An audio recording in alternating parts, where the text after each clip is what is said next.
नागपूर दक्षिण पश्चिम मधून देवेंद्र फडणवीस आघाडीवर आहेत।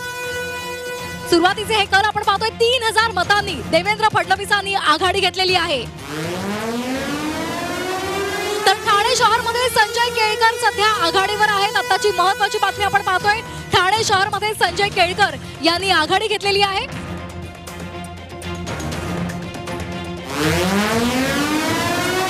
औरंगाबाद पश्चिम मध्ये काय स्थिती आहे, तर औरंगाबाद पश्चिम मध्ये संजय शिरसाट यांनी आघाडी घेतलेली आहे। संजय शिरसाट 500 मतांनी आघाडीवर आहेत। औरंगाबाद पश्चिम मध्ये सुद्धा सर्वांचं लक्ष लागलेलं आहे आणि त्या ठिकाणी संजय शिरसाट यांनी सध्या 500 मतांनी आघाडी घेतलेली आहे। तर कळवा कोपऱ्यामध्ये जितेंद्र आव्हाड यांनी आघाडी घेतलेली आहे। राष्ट्रवादी विरुद्ध राष्ट्रवादी असा सामना अनेक ठिकाणी पाहायला मिळतोय। शिवसेना विरुद्ध शिवसेना असा सुद्धा सामना पाहायला मिळतोय। शिवसेना आणि राष्ट्रवादीमध्ये फूट पडल्यानंतरची ही पहिलीच विधानसभा निवडणूक आहे आणि सुरुवातीचे कल आपण पाहतोय धुळे शहरमधून अनुप अग्रवाल। डोंबिवलीमध्ये काय सध्या स्थिती आहे, तर डोंबिवलीमध्ये भाजपचे रवींद्र चव्हाण हे आघाडीवर आहेत। 2800 मतांनी त्यांनी आघाडी घेतलेली आहे। डोंबिवलीमध्ये भाजपचे रवींद्र चव्हाण हे आघाडीवर आहेत, ते मंत्री सध्या सुद्धा आहेत।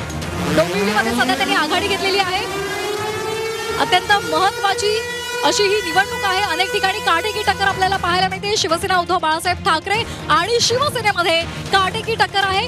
उद्धव ठाकरे यांचे 41 ठिकाणी उमेदवार हे। तर एक महत्त्वाची बातमी कोपरी पास आघाडीमधून आहे। एकनाथ शिंदे निवडणुकीच्या रिंगणामध्ये उतरलेले आहेत आणि त्यांनी सध्या 4000 मतांची आघाडी घेतलेली आहे। कोपरी पास आघाडीमधून एकनाथ शिंदे आघाडीवर आहेत। मुख्यमंत्री एकनाथ शिंदे यांनी 4000 मतांची सध्या आघाडी घेतलेली आहे। शिवसेनेचा बालेकिल्ला आणि आता फूट पडल्यानंतर एकनाथ शिंदे यांचा तिकडे मोठा प्रभाव आहे आणि कोपरी पास आघाडीमधून एकनाथ शिंदे सध्या आघाडीवर आहेत। 275 जागांचे कल सध्या आपल्यापर्यंत पोहोचलेले आहेत। महायुती 135 जागांवर, महाविकास आघाडी 124 जागांवर आघाडीवर आहे। 16 इतर अपक्ष आणि छोटे पक्ष हे आघाडीवर आहेत।